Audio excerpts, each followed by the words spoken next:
आप सब लोग मुस्लिम लीग नून में अपने घर के ग्राउंड में तशरीफ लाएं, हम खुद आपको होस्ट करेंगे इंशाल्लाह।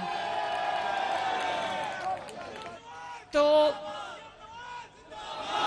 मेहरबानी मुश्ताक साहब, आपसे मेरी रिक्वेस्ट ये है, और लेबर विंग के जितने भी ओहदेदारान मौजूद, जरा लेबर विंग के ओहदेदारान हाथ खड़ा करें, मैं देखूं। वाह माशाल्लाह। जिस जमात का लेबर विंग इतना स्ट्रांग है, उस जमात को इंशाअल्लाह ताला और उस मुल्क की मईशत को आंच नहीं आ सकती इंशाअल्लाह।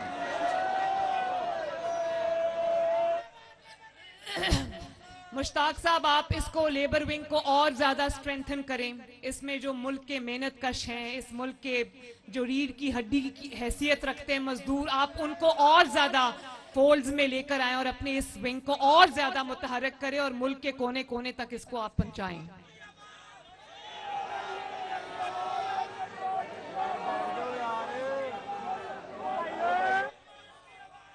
मैंने ये नोट किया। अच्छा, अभी मिलके नारे लगाएंगे। अभी जरा बात सुन लें, मुझे आपसे बातें करनी है, जरा बात सुन लें। जो लोग खड़े हैं वो तशरीफ रखें, ताकि पीछे जो लोग बैठे उनकी आवाज आ रही है कि उनको नजर नहीं आ रहा। प्लीज तशरीफ रखें।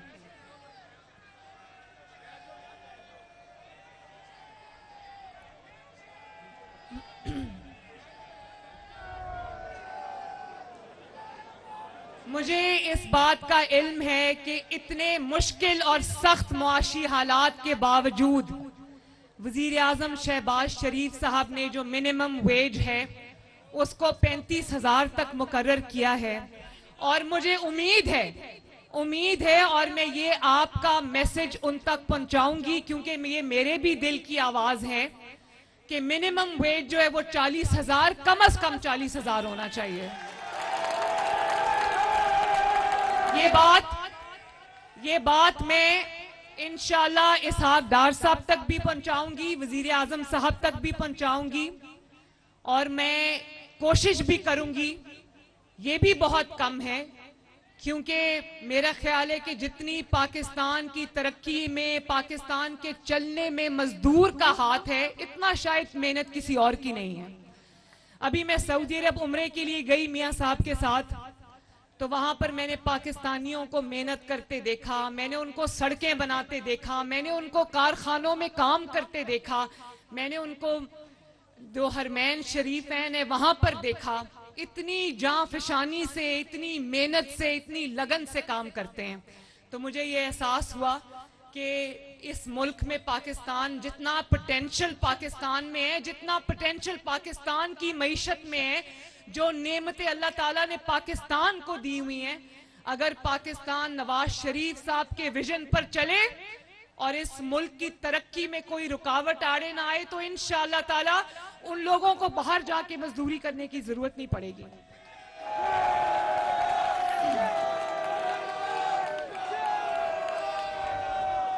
और मेरे भाइयों और बहनों, ज्यादा दूर की बात नहीं है, ज्यादा पुरानी बात नहीं है, ये 2017 की बात है। 2017 की बात है कि रोटी 2 रुपए की थी, मजदूर भी पेट भर के खाना खाता था, मजदूर के बच्चे भी पेट भर के खाना खाते थे, पेट भर के खाना खाकर सोते थे, दूध पीते थे, स्कूल जाते थे। महंगाई कम थी, सब्जियां, फल सारे जो है वो जो छोटा तबका है उनकी इस्तात से बाहर नहीं थे। मुल्क में तरक्की आ रही थी, मुल्क में चाइना पाकिस्तान इकोनॉमिक कॉरिडोर बन रहा था, मुल्क के अंदर जो है वो सड़कें बन रही थी, सड़कों के जाल बन रहे थे, मुल्क के अंदर मोटरवेज बन रही थी, कारखाने लग रहे थे, बिजली के कारखाने लग रहे थे, लोड शेडिंग खत्म हो रही थी, मुल्क के अंदर दहशतगर्दी खत्म हो रही थी, और मईशत तेजी से तरक्की कर रही थी। बल्कि दुनिया की पहली कामयाब तरीन मईशत, जो 20-25 कामयाब तरीन मईशत थे, उनमें शुमार हो रहा था पाकिस्तान की मईशत का। ये ज्यादा पुरानी बात नहीं है, 2017 की बात है, जब आपका नुमाइंदा नवाज शरीफ वजीर आजम था। अल्लाह ताला के फजलो करम से जो भी काम वो कर रहा था, उसका सिला मजदूर को पहुंच रहा था। लोग भूखे नहीं मर रहे थे, लोग पेट भर के खाना खाते थे। और आज आप ये देखें कि मैं कहती हूं कि सबसे ज्यादा तरक्की में हाथ मजदूर का है और मजदूर को रोटी नहीं मिलती आज।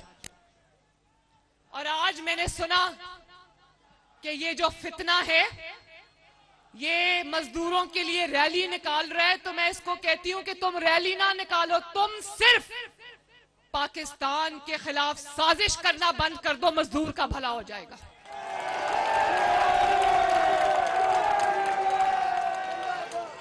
तुम साजिशी तरीकों से अपने इक्तदार के रास्ते खोलना बंद करो, मजदूर की रोटी ठीक हो जाएगी इंशाल्लाह।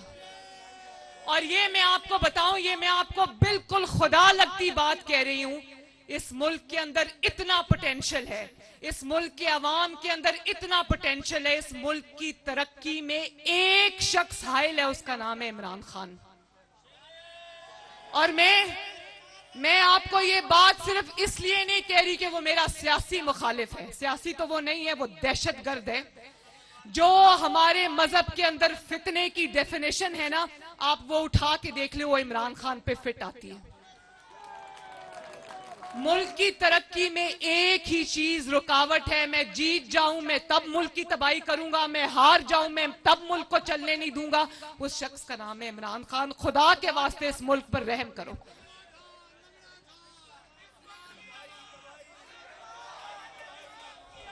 वो भी वक्त था ना,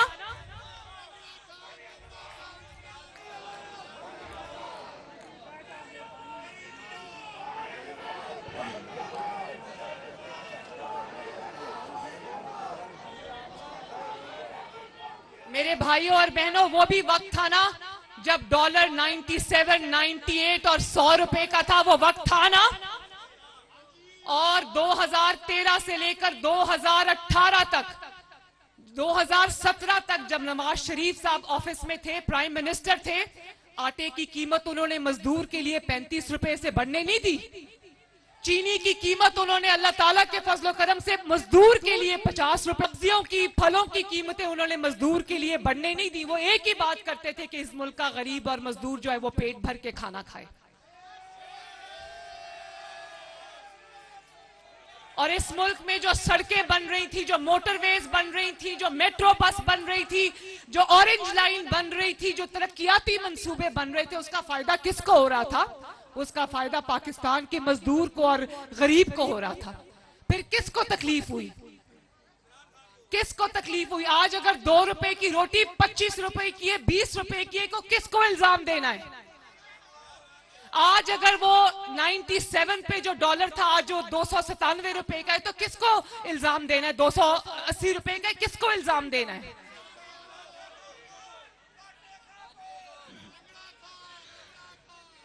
सिर्फ वो खान जिम्मेदार नहीं है, पूरा गैंग है जो जिम्मेदार है, पूरा टोला है जिसने पाकिस्तान को नोच नोच के खाया है।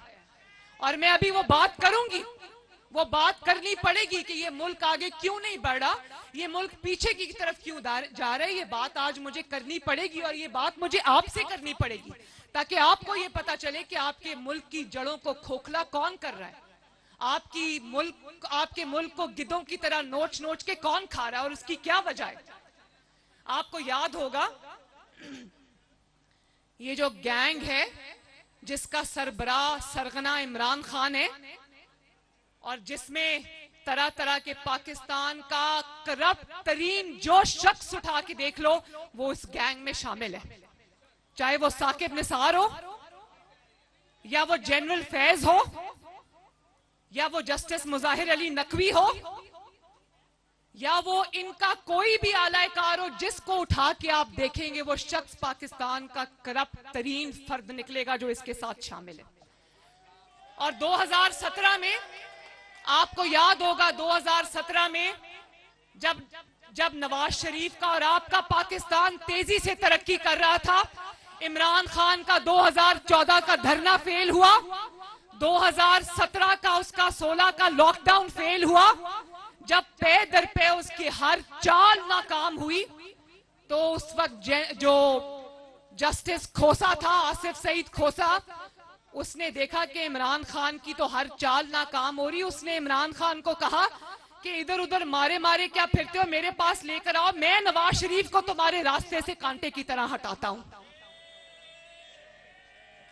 और फिर आपने देखा कि नवाज शरीफ साहब को एक इकामा पर निकाल दिया गया, तो यकीन मानो उसका नवाज शरीफ को नुकसान कम हुआ, पाकिस्तान को नुकसान ज्यादा हुआ।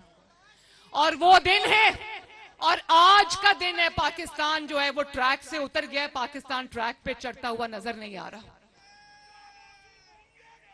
और अगर आपको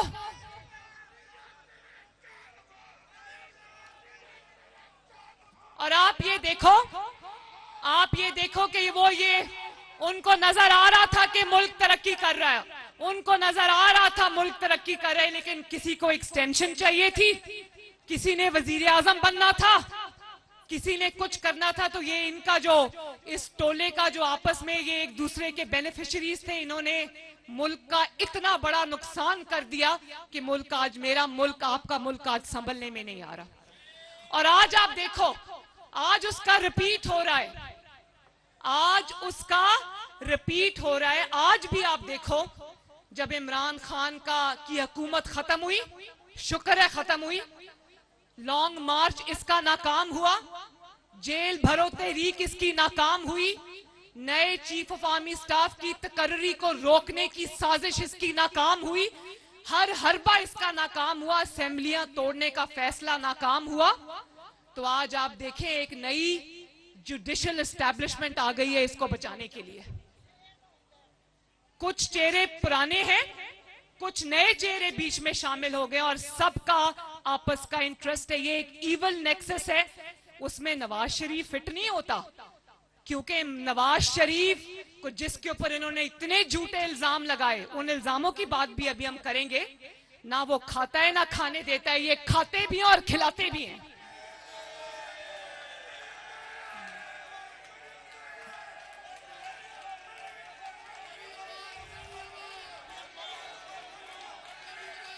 और आज आप देखो कि इसका हर हरबा, इसकी सियासत नाकाम हुई, तो बचाने के लिए वो 3 मेंबर बेंच आ गया।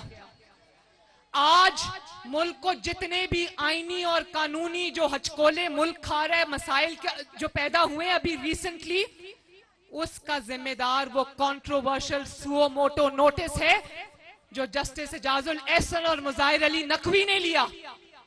इमरान की जब सियासत हचकोले खा रही थी, पे दर पे नाकामी से दो चार हो रही थी, तो उन्होंने जस्टिस खोसा की तरह कहा कि ये तो नाकाम होता जा रहा है, इसको सहारा दो, इसको कंधा दो।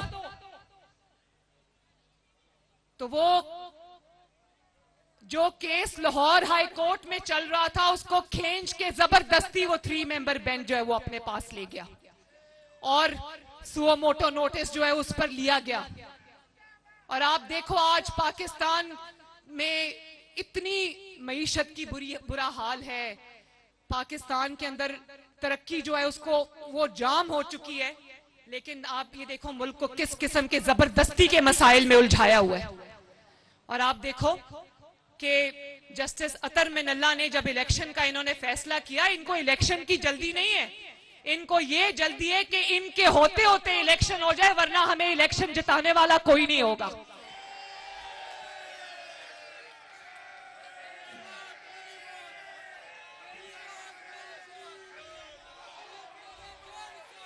और आप देखो, ये साजिश को देखो, इस साजिश को समझने की जरूरत है। आप इस साजिश को देखो। जस्टिस अतर मिनल्ला ने, जो सुप्रीम कोर्ट के एक मुअज़्ज़ज़ जज हैं, उन्होंने ये बात कही, उन्होंने कहा कि इलेक्शन का फैसला करने से पहले इस बात को देखना होगा कि असेंबली तोड़ी क्यों गई। उस वक्त तो लोगों को यह पता था ना कि असेंबली मेलाफाइडी तोड़ी गई, बदनीयती से तोड़ी गई। परवेज इलाही असेंबली तोड़ना नहीं चाहता था, उसको जबरदस्ती असेंबली जो है वो इमरान खान ने तोड़वाई।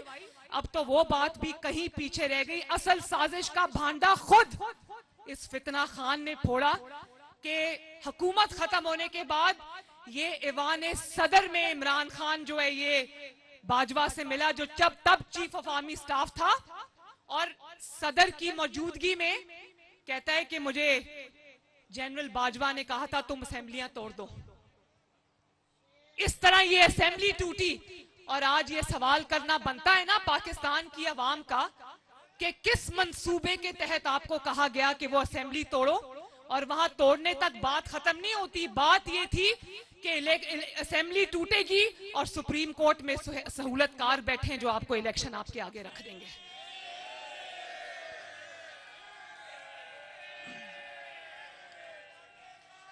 और फिर इस नाइंसाफी की वजह से, इस साजिश की वजह से, देखें, इस साजिश की वजह से ये जो नाइंसाफियां हुई, जिस तरह से सुओ मोटो लिए गए, जिस तरह से कानून का, आइन का, इंसाफ का तमाशा बना के रख दिया गया, उस पे सिर्फ अवाम नहीं बोले, उस पे सिर्फ सियासतदान नहीं बोले, उस पे सुप्रीम कोर्ट के अपने ब्रदर जजेस बोल उठे, चीख उठे कि ये क्या हो रहा है। सुप्रीम कोर्ट के अंदर इतनी बड़ी रिवोल्ट खड़ी हो गई, इतनी बड़ी सुप्रीम कोर्ट के अंदर जो है वो जंग शुरू हो गई कि पाकिस्तानी कौम का सर शर्म से झुक गया।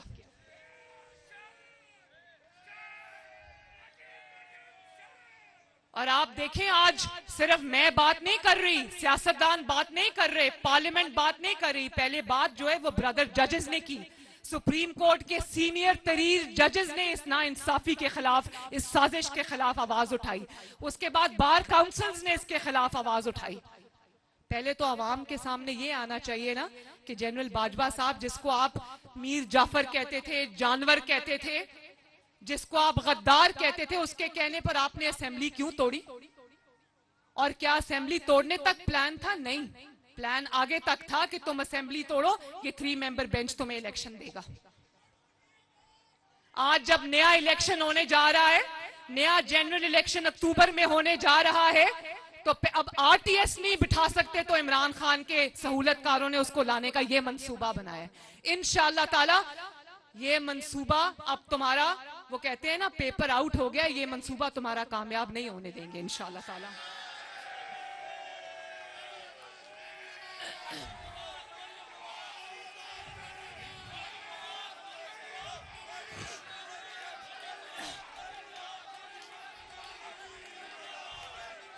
और आज भी देखो मेरे भाइयों, आज भी देखो मेरी बहनों, एक बात गौर तलब है, पीछे से बैठ के डोरियां कौन हिला रहा है? वो साकिब निसार जो रिटायर हो गया है, लेकिन इमरान खान को लाने के लिए एड़ी चोटी का उसने पीछे से बैठ के भी जोर लगाया हुआ है। आप ये देखो, अल्लाह ताला का कानून देखो, कुदरत का मकाफात अमल देखो। जिस शख्स ने नवाज शरीफ को बेटे से तनख्वाह ना लेने पर वजीर आजम के दफ्तर से निकाला, आज उसका अपना बेटा 1 करोड़ 20 लाख रुपया रिश्वत देता हुआ पकड़ा गया।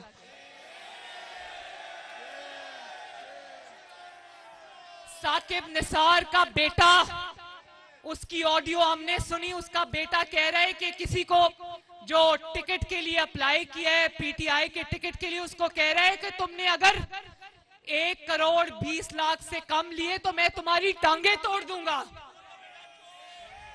चोर का बेटा चोर। और देखो, और ना सिर्फ ये कि चोर का बेटा चोर, लेकिन कैसी चोरी की ट्रेनिंग वालिद साहब ने दी हुई है। और अभी रिटायर्ड है, अभी रिटायर्ड है। सोचो, जब ये साकिब निसार पाकिस्तान की सबसे बड़ी इंसाफ की कुर्सी पे होगा, तब ये क्या नाइंसाफी करता होगा। तो आज पाकिस्तान की आवाम ये पूछती है, साकिब निसार साहब बताओ, अगर एक टिकट के तुम 1 करोड़ 20 लाख ले सकते हो, तो पनामा केस में नवाज शरीफ के खिलाफ फैसला करने के तुमने क्या लिया, मुझे बताओ आज।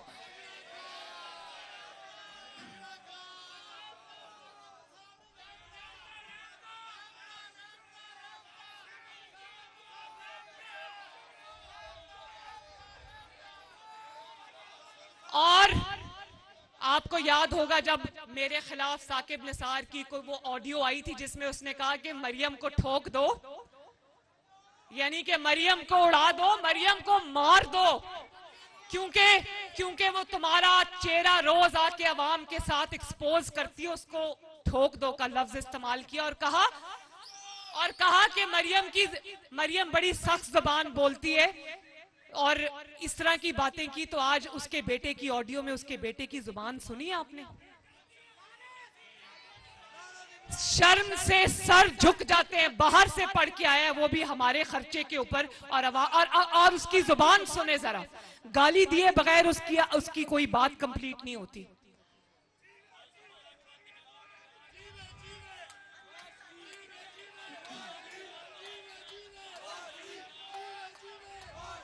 मुझे बताओ मेरे भाइयों और बहनों, नवाज शरीफ ने जब कहा था मैंने अपना फैसला अल्लाह रब्बुल इज्जत पे छोड़ दिया, तो आज नवाज शरीफ साहब को कुछ करने की जरूरत है?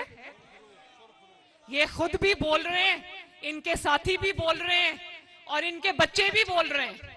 और उस मुल्क का हाल देखो, दुनिया के मुहज्जब मुल्कों में जो तरक्की करती हुई कौमें, वहां पर अदालतों में जाके देखो, वहां पर कॉन्स्टिट्यूशन पे फैसले होते हैं, आइन पे फैसले होते हैं, कानून पर फैसले होते हैं, मेरिट पर फैसले होते हैं। यहाँ कैसे फैसले होते हैं? यहाँ फैसले सासों के कहने पे होते हैं, यहाँ फैसले दामादों के कहने पे होते हैं, यहाँ फैसले बेटों की रिश्वतों पर होते हैं। अब आपको पता चला कि आज अगर मजदूर के पास रोटी नहीं है तो क्यों नहीं है? आज अगर पाकिस्तान की तरक्की ख्वाब हो गई है तो क्यों हो गई है? इसलिए कि वहां पर सवा करोड़ में इंसाफ बिक रहा है। और आप देखो, मैंने कहा ना कि पर्चा आउट निसार और इमरान का वकील ख्वाजा तारिक रहीम वहां क्या कह रहे? वो कह रहे कि वजीर आजम के खिलाफ कंटेम्प्ट का पर्चा देंगे, तुम फिक्र ना करो। मतलब अगर कोई पहले हम नाइंसाफी करेंगे, साजिश करेंगे, कोई बोलेगा तो उसके खिलाफ कंटेम्प्ट का पर्चा दे, जितने पर्चे मर्जी देने दो, हम ये भुगत के आए हैं सारा कुछ, अब तुम्हारी बारी है।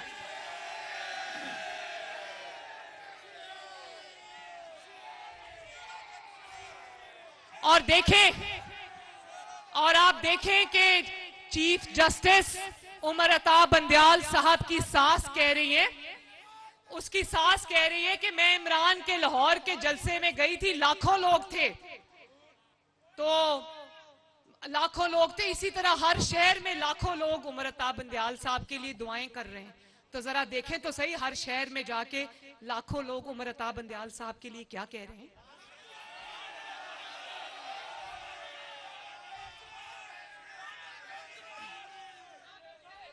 और फिर जब ये ऑडियोज बाहर आई तो कहते हैं कि ये किसी की जाती कॉन्वर्सेशन है, किसी की जाती बातें ये क्यों टैप हुई और ये क्यों सामने आई। मैं बिल्कुल इस हक में हूं कि किसी की जाती गुफ्तगू टैप करने का किसी को हक नहीं, लेकिन ये जाती गुफ्तगू नहीं, जिसमें मुल्क की तकदीर के फैसले हो रहे हो, वो जाती गुफ्तगू नहीं हुआ करती। जो चीफ जस्टिस की सास साहिबा हैं और उसके साथ जो ख्वाजा तारिक रहीम साहब की वाइफ हैं, वो गाजर का हलवा बनाने की तरकीब नहीं डिस्कस कर रही थी जाती गुफ्तगू के अंदर। वो बता रही थी कि साजिश किस तरह होनी है और इमरान को किस तरह वापस लेकर आना है। ये जाती गुफ्तगू नहीं होती आपके पास, क्योंकि इन ऑडियोज का जवाब नहीं है। इन ऑडियोज के अंदर जो इतने बड़े बड़े इंकशाफात हुए हैं उनका आपके पास जवाब नहीं है। तो अब आप इस बात पे आ गए हैं कि ऑडियोज क्यों रिलीज हुई। आप इस बात को नहीं देख रहे कि आपका घर का हर फर्द शामिल है इन फैसलों में और इन साजिशों में। आपको कौम को जवाब देना पड़ेगा, आपको 22 करोड़ को जवाब देना पड़ेगा, आपको इस मुल्क के मजदूरों को, भूखे मजदूरों का जवाब देना पड़ेगा।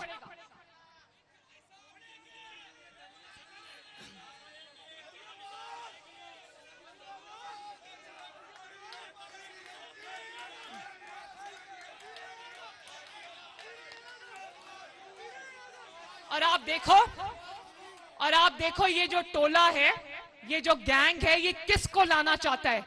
जो आरटीएस बिठाकर जब हुकूमत में आया तो उसने मुल्क की मईशत का बेड़ा गर्क कर दिया, पाकिस्तान के ताल्लुकात पूरी दुनिया से तबाह कर दिए। आज जहां भी शहबाज शरीफ साहब जाते हैं, लोग कहते हैं पहले हमें ये गारंटी दो कि इमरान खान तो वापस नहीं आएगा। एक मुल्क को दूसरे मुल्क से लड़ा दिया, ये था उस आदमी का विजन। आज उसकी लाई हुई महंगाई और तबाही को हम ठीक करने की दिन रात कोशिश कर रहे हैं। वक्त लगेगा इंशाअल्लाह ताला, लेकिन पाकिस्तान इस बहरान से बाहर आएगा। और मैं उमर अता बंदयाल साहब से ये पूछती हूं, मैं 3 मेंबर बेंच से ये पूछती हूं कि आप किसके लिए कर रहे हो? ऐसे शख्स के लिए ये कर रहे हो जिसके पास ना किरदार है ना कारकर्दगी है? आप सिर्फ इसलिए जस्टिस मुजाहिर अली नकवी और जस्टिस इजाजुल एहसन को आप कटहरे में खड़ा नहीं करते क्योंकि आपकी मेजॉरिटी जो है वो कम हो जाती है सुप्रीम कोर्ट में? आप इंसाफ की सबसे बड़ी कुर्सी पर बैठे हैं। और ये भी मैं आपको बता दूं, ये जंग इस 3 मेंबर बेंच की, सुप्रीम कोर्ट के जो मेंबर बेंच है, इनकी शहबाज शरीफ साहब से नहीं है, ये इनकी अगली तकरीरियां रोकने की है। क्योंकि ये सब एक गिरोह है जो ये समझता है कि अगर इनका बंदा ना आया तो इनकी जो पूछगिछ है वो शुरू हो जाएगी। ये सब एहतसाब से बचना चाहते हैं, समेत इमरान खान। आप देखें, इमरान खान तो आपको नजर आ जाता है ना, वो काली बाल्टी सर पे फेंक के रोज जा निकल पड़ता है। यकीन मानो, बतौर सियासी वर्कर मुझे शर्म आती है जब मैं देखती हूं कि कोई ऐसा शख्स जो अपने आप को सियासी लीडर कहता है, वो अब काले डब्बे में अपना मुंह डाल के तो आ जाता है। ये जो मनाजिर है ना, ये काली बाल्टी, काला डब्बा, उसमें 2 आंखें बनी हुई हैं, ये दुनिया में कभी किसी ने नहीं देखे। लीडर सीना तान के पेश होते हैं।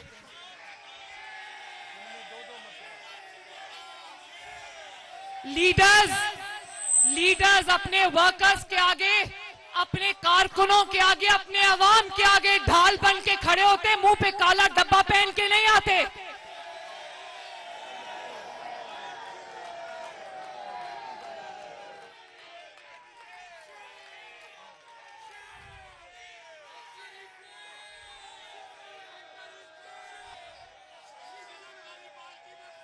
किस शख्स को तुम हमारे सरों पर दोबारा मुसल्लत करना चाहते हो? उस शख्स को जो जब नशा करता है तो उसको समझ नहीं आती कि वो बोल क्या रहा है। और आप देखो कि पहले जब इस्तीफे दिए तो अदालत पहुंच गए कि हमारे इस्तीफे मंजूर किए जाएं। अब अदालत जा रहे हैं कि हमारे इस्तीफे ना मंजूर किए जाएं। पहले असेंबली तोड़ी और बड़ी रौनक के साथ तोड़ी, अब सुप्रीम कोर्ट जाने वाले हैं कि हमारी असेंबलियां बहाल की क्यों किए जाएं? भाई, ये मुल्क तुम्हारे वालिद साहब का मुल्क है।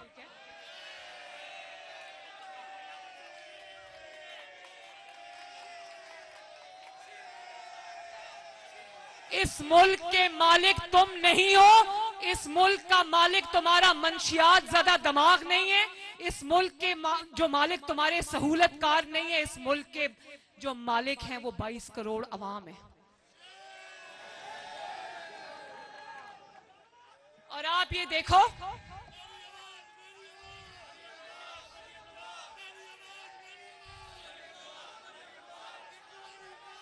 और नवाज शरीफ को बाहर रखकर देखें, जब नवाज शरीफ के साथ जुल्म करना था, नाइंसाफी करनी इस मुल्क में कितनी आसान है कि उसके लिए ब्लैक लॉ डिक्शनरी आ जाए तो नवाज शरीफ ऑफिस से बाहर। कितनी बेटे से तनख्वाह, झूठी तनख्वाह, ख्याली तनख्वाह नहीं ली, वजीर आजम दफ्तर से बाहर। और जब उसी ज्यादती को, नाइंसाफी को, गवाहियों के बावजूद, जो नाइंसाफी करने वाले जज थे अरशद मलिक मरहूम, उन्होंने खुद गवाही दे दी। लेकिन इस मुल्क में नाइंसाफी करना आसान है, उसी नाइंसाफी को इंसाफ में बदलना बहुत मुश्किल है। उसके लिए आइन और कानून याद आ जाता है।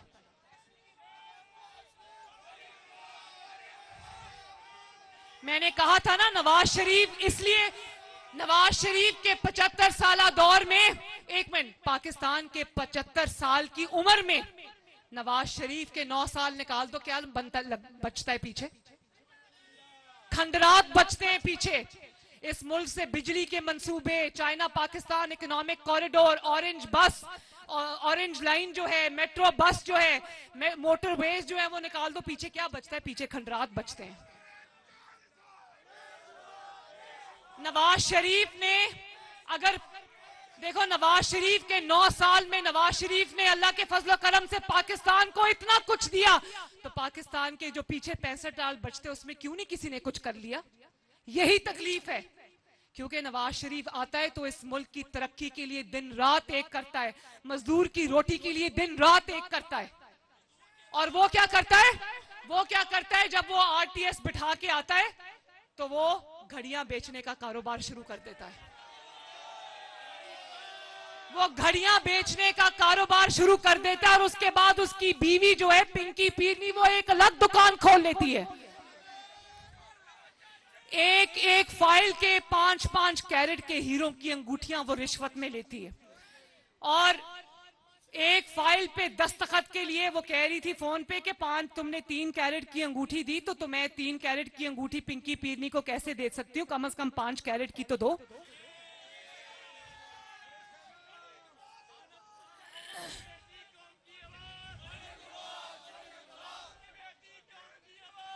तो बात ये कि जिसको चोर चोर कहा वो सादिक और अमीन निकला। अल्लाह ताला ने उसको सच्चा साबित किया और जो चोर चोर कहने वाले थे उनकी औलादें भी चोर निकली।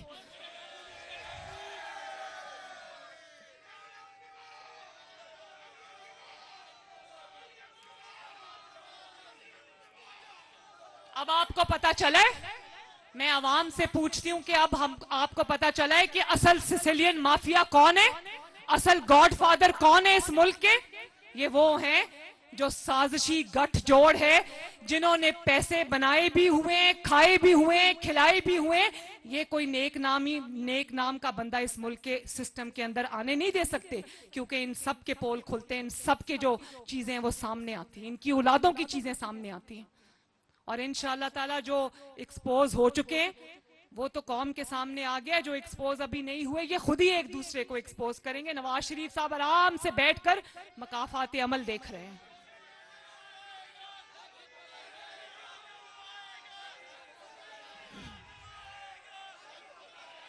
और फिर आप ये देखो, पार्लियामेंट ने एक कानून बनाया, पार्लियामान ने, नेशनल असेंबली ने, जो आपकी नुमाइंदा असेंबली है, आपके नुमाइंदों ने एक कानून बनाया। वो फर्ज पूरा कर रहे थे जो आईने पाकिस्तान ने आपके नुमाइंदों को पार्लियामेंट को सौंपा है, और वो है कानून बनाना। वो कानून बना रहे थे, लेकिन वो कानून भी इस 3 मेंबर बेंच को मंजूर नहीं। उसकी वजह यह है कि वो कानून सुप्रीम कोर्ट को स्ट्रांग करता है, सुप्रीम कोर्ट को मजबूत बनाता है, लेकिन साजिशों को जो है वो एक्सपोज करता है, साजिशों को वो खत्म करता है, वन मैन शो को वो खत्म करता है। वो कहते हैं ना, पॉलिटिशियन इन रोब्स, जो पॉलिटिशियन ने यूनिफॉर्म पहना होता है ना इनका जजेस का, ये सुप्रीम कोर्ट के अपने जजेस के अल्फाज हैं, पॉलिटिशियन इन रोब्स। तो आपको इस कानून की इसलिए तकलीफ है कि वो कानून जो है वो आपकी वन मैन शो को खत्म करता है, आपकी नाइंसाफियों को खत्म करता है। तो आप जो मर्जी कर लें, पार्लियामेंट को हक दिया है, पार्लियामेंट को आईन ने ये हक दिया है कि वो आपके लिए, इस मुल्क के लिए, इस मुल्क की बेहतरी के लिए लॉज बनाए, इस मुल्क की बेहतरी के लिए कानून बनाए। वो तो बना के रहेगी और इंशाल्लाह वो इंप्लीमेंट भी होंगे, आपको करने पड़ेंगे।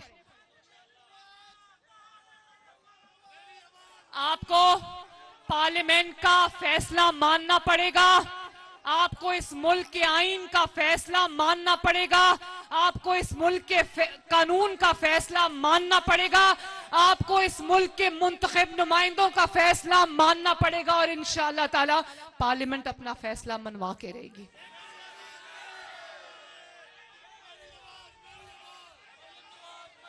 क्योंकि इस मुल्क का जो आईन है वो भी सुप्रीम है, और इस मुल्क का जो आईन ने ताकत दी है पार्लियामेंट, वो भी सुप्रीम है, और उसकी बात आपको माननी पड़ेगी। कौम नजर रख के बैठी है, कौम नजर रख के बैठी है कि ये क्या फैसले करते हैं, लेकिन मैंने नहीं देखा कि फैसलों से पहले इस कदर किसी की नामोशी हो गई हो। कोई भी इज्जतदार शख्स होता, इतने संगीन इल्जामात लगे, इतने संगीन सबूत सामने आए, कोई भी इज्जतदार शख्स किसी मुहज्जब मुल्क में होता तो इस्तीफा देके घर चला जाता, लेकिन ये आज भी वहीं के वहीं बैठे हैं।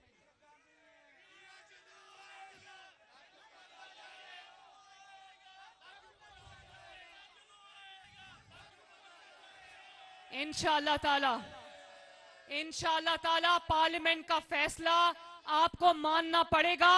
नवाज शरीफ भी इंशाअल्लाह जल्दी इस मुल्क में वापस आएगा और तरक्की का वो सफर जो 2017 में टूटा था, मजदूर की रोटी का, गरीब की सस्ती रोटी का सफर जो 2017 में टूटा था, इंशाअल्लाह ताला 2023 के इलेक्शन के बाद नवाज शरीफ की क़यादत में दोबारा शुरू होगा।